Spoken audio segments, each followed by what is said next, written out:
ஜனநாயகம் வெல்லும் என்ற முழக்கத்தின் கீழ் நடைபெறுகிற இந்த எழுச்சி மிகுந்த மாநாட்டினுடைய தலைவர் என்னுடைய இனிய சகோதரர் டாக்டர் திருமாவளவன் அவர்களே,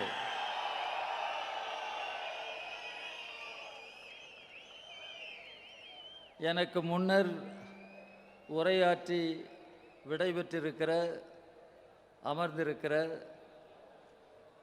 மாண்புமிகு தமிழ்நாடு முதலமைச்சர் திரு ஸ்டாலின் உட்பட அனைத்து தலைவர் பெருமக்களே, இங்கே பெரும் திரளாக குழுமியிருக்கிற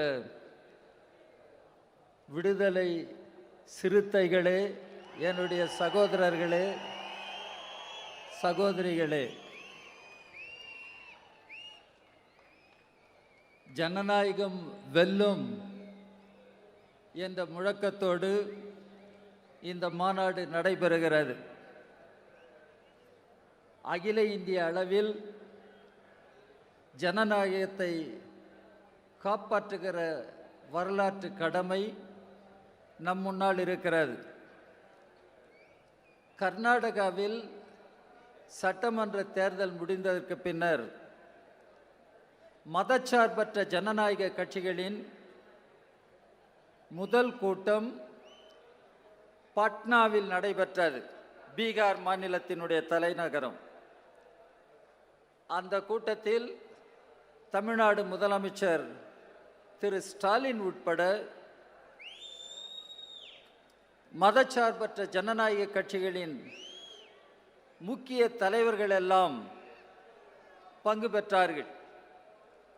அந்த கூட்டத்தில் கலந்து கொண்டவன் நான். அந்த கூட்டத்தில் பேசுகிற பொழுது நான் ஒரு பிரச்சனையை எழுப்பினேன். மதச்சார்பற்ற ஜனநாயக கட்சிகளை நாம் ஒன்றுபடுத்துகிற பொழுது பல்வேறு கட்சிகள் இன்னும் வரவேண்டிய அவசியம் இருக்கிறது என்பதை எண்ணி பார்க்க வேண்டும்.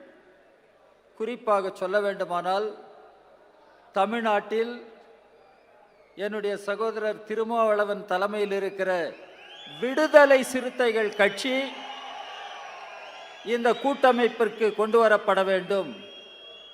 அதே போல ஃபார்வர்ட் பிளாக், ஆர்எஸ்பி போன்ற கட்சிகளை எல்லாம் கொண்டு வர வேண்டும் என்று நான் எடுத்து சொன்னேன். அதற்கு பின்னர் இரண்டாவது கூட்டம் பெங்களூரில் நடைபெற்றது.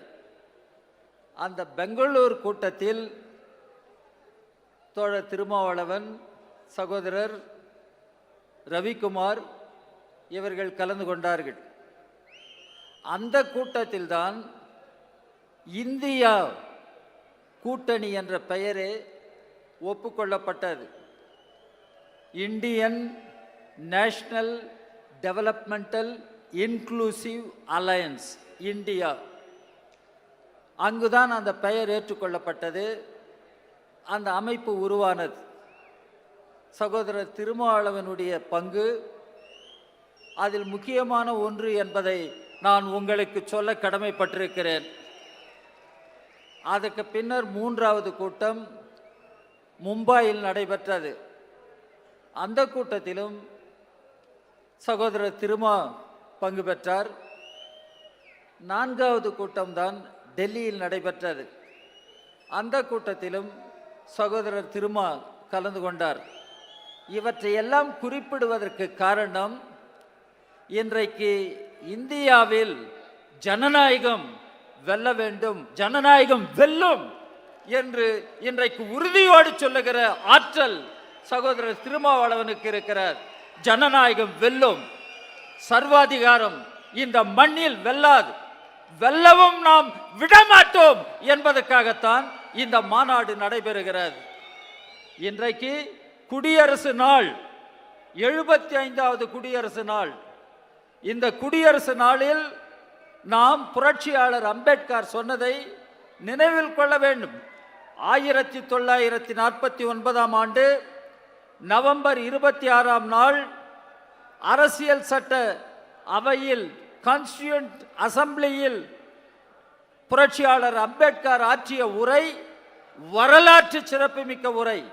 அந்த உரையில் தான் அம்பேத்கர் குறிப்பிட்டார், ஜனவரி 26, 1950 இந்தியா ஒரு புதிய வாழ்க்கையில் அடியெடுத்து வைக்கிறது. India is entering into a new life. அந்த நியூ லைஃப் எப்படிப்பட்டது என்று சொல்லுகிற பொழுதுதான் லைஃப் ஆஃப் கான்ட்ரடிக்ஷன்ஸ் என்று அம்பேத்கர் குறிப்பிட்டார். What are those contradictions? Ambedkar சொன்னார், அரசியலில் நாம் எல்லோரும் சமம் என்று பேசிக் கொண்டிருக்கலாம், எல்லோருக்கும் வாக்குரிமை இருக்கிறது, வயது வந்தவர்களுக்கெல்லாம் ஒவ்வொரு வாக்குக்கும் ஒரே மதிப்பு தான், வேறுபட்ட மதிப்புகள் அல்ல. ஆனால் சமூக வாழ்க்கையில், பொருளாதார வாழ்க்கையில் ஒரு நபருக்கு ஒரு மதிப்பு என்று ஏற்படுவதில்லை. அங்கே ஏற்றத்தாழ்வுகள் இருக்கின்றன, ஜாதியின் பெயரால் ஏற்றத்தாழ்வுகள் இருக்கின்றன, பொருளாதாரத்தில் ஏற்றத்தாழ்வுகள் இருக்கின்றன. இதைதான் அம்பேத்கர் குறிப்பிட்டார். இன்றைக்கு நாம் பேசிக்கொண்டிருக்கலாம், அடானி என்ற பெருமுதலாளிக்கும் ஒரு வாக்குதான், இங்கே நம்முடைய கிராமத்தில் இருக்கிற குப்பனுக்கும் ஒரு வாக்குதான் என்று பேசிக்கொண்டிருக்கலாம். ஆனால் அடானியும் நம்முடைய கிராமத்தில் இருக்கிற குப்பனும் ஒன்றல்ல, அடானியும் நம்முடைய விவசாய தொழிலாளியும் ஒன்றல்ல. இதைதான் அம்பேத்கர் சொன்னார்.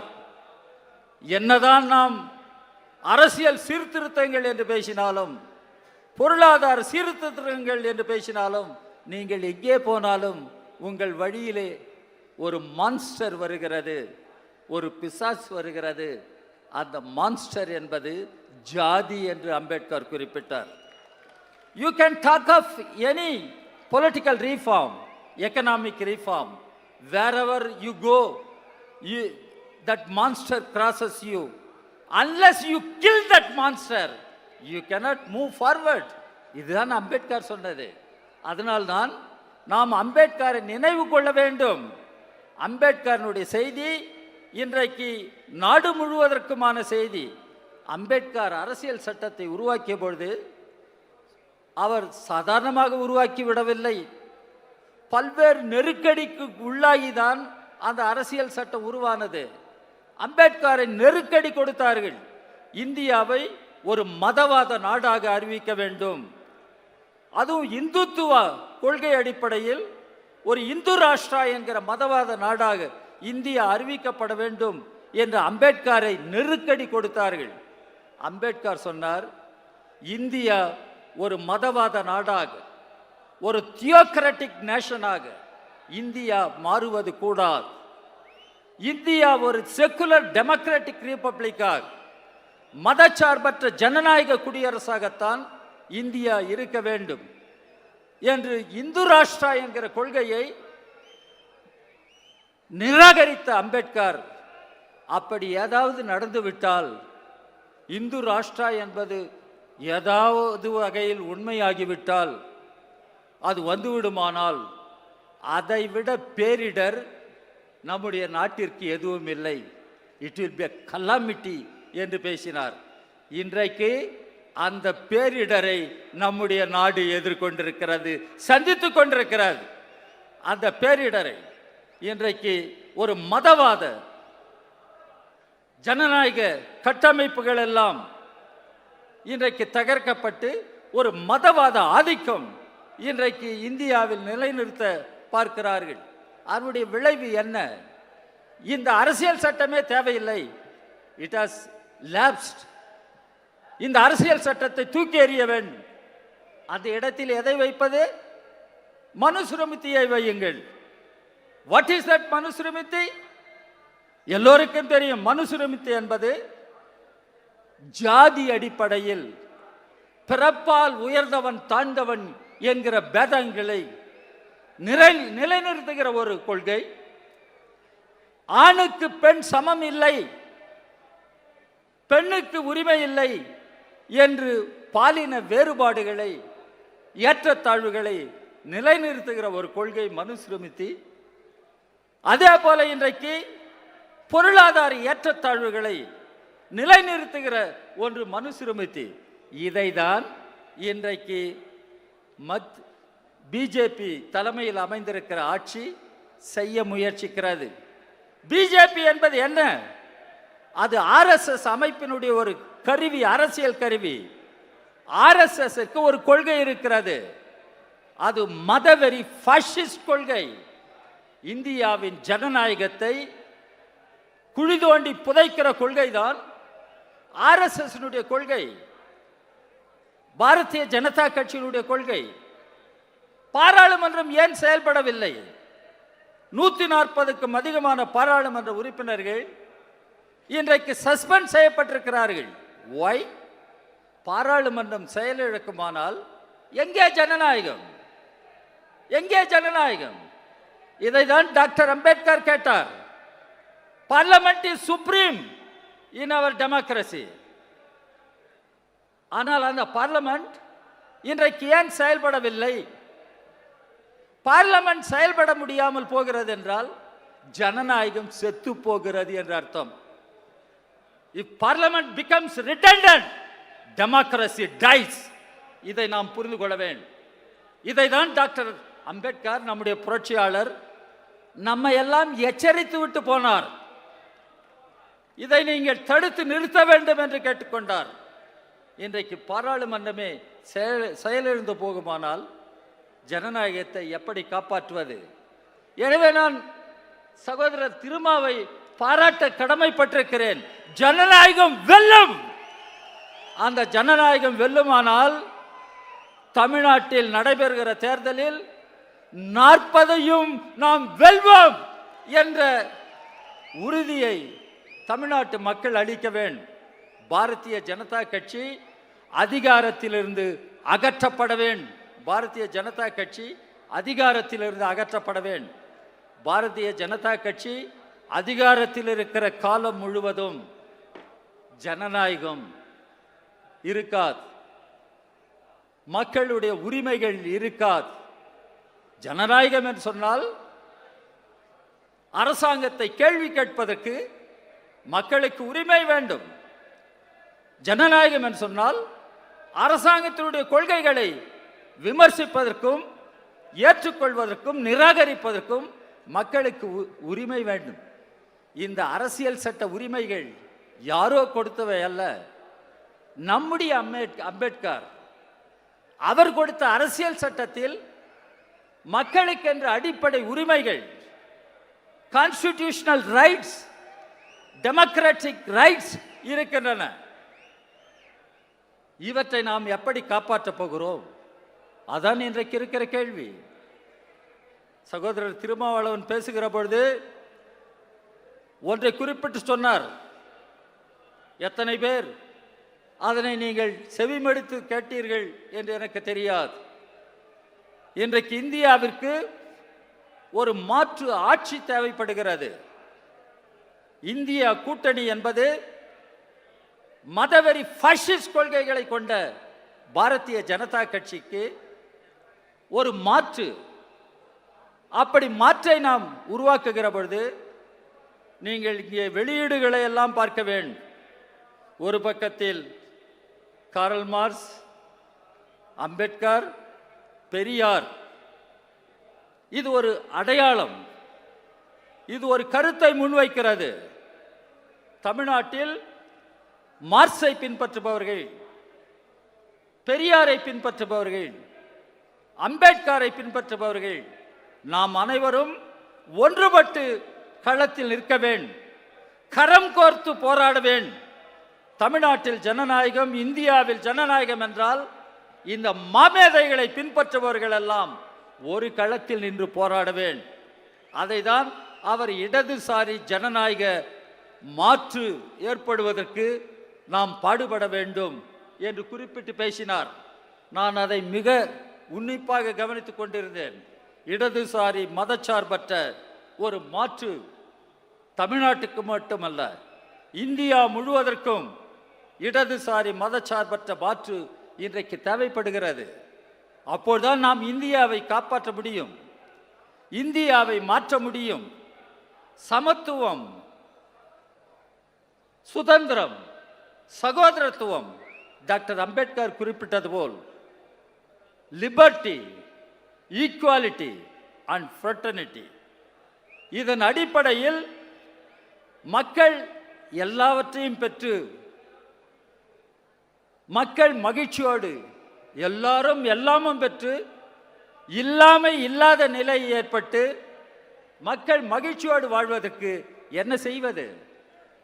டாக்டர் அம்பேத்கரை கேட்டார்கள் கான்ஸ்டிடியூண்ட் அசம்பிளியில், சோஷலிசம் என்ற வார்த்தையை நீங்கள் ஏன் பயன்படுத்தவில்லை என்று கேட்டார்கள். அப்போது அம்பேத்கர் சொன்னார், அரசியல் சட்டத்தில் டைரக்டிவ் பிரின்சிபிள்ஸ் என்று ஒன்று இருக்கிறது, வழிகாட்டு நெறிகள், அரசாங்கத்திற்கு வழிகாட்டு நெறிகள். அவற்றில் நான் சொல்லியிருக்கிற அனைத்துமே சோஷலிசம் தான், சோஷலிசத்தை தான் நான் பேசியிருக்கிறேன் என்று அம்பேத்கர் குறிப்பிட்டிருக்கிறார். இன்றைக்கு இந்தியாவில் என்ன நடைபெறுகிறது? மோடி சொல்லுகிறார் மோடி கேரண்டி, எதை எடுத்தாலும் இது Modi guarantee. What is that Modi guarantee? அடுத்த 3 ஆண்டுகளில் அவர் திரும்பவும் ஆட்சிக்கு வந்தால் உலக அரங்கில் 3வது பெரிய பொருளாதாரமாக இந்தியா மாறிவிடும். 3rd லார்ஜஸ்ட் எக்கானமி இந்தியாவாக இருக்கும் என்று பேசுகிறார். Mister Modi, India 3rd largest economy அல்லது 1st லார்ஜஸ்ட் எக்கானமி ஆகட்டும், ஆனால் என்னுடைய மக்கள் எப்படி வாழுகிறார்கள்? நம்முடைய மக்களுக்கு கல்வி, மருத்துவம், வீட்டு வசதிகள், வேலை வாய்ப்புகள், அவர்களுக்கு உணவு, இவை அனைத்தும் இன்றைக்கு உறுதி செய்யப்பட்டிருக்கின்றனவா? ஏன் நடைபெறவில்லை? மிஸ்டர் மோடி இன்றைக்கு எல்லோருக்குமான அரசு, எல்லோருக்குமான சட்ட திட்டங்கள், சப்கா சாத் சப்கா விகாஸ் என்று எதை பேசினாலும் மோடி இன்றைக்கு சாதாரண மக்களுக்கான ஆட்சியை நடத்தவில்லை. மோடி இன்றைக்கு அடானி, அம்பானி போன்ற பெருமுதலாளிகளுக்கான ஆட்சியை தான் நடத்துகிறார். அதனால்தான் பிஜேபி என்பது ஒரு பக்கத்தில் மதவாத ஆட்சியை நிலைநிறுத்த பார்க்கிறது, மதவாத அடிப்படையில் அரசியல் கொள்கைகளை உருவாக்க பார்க்கிறது.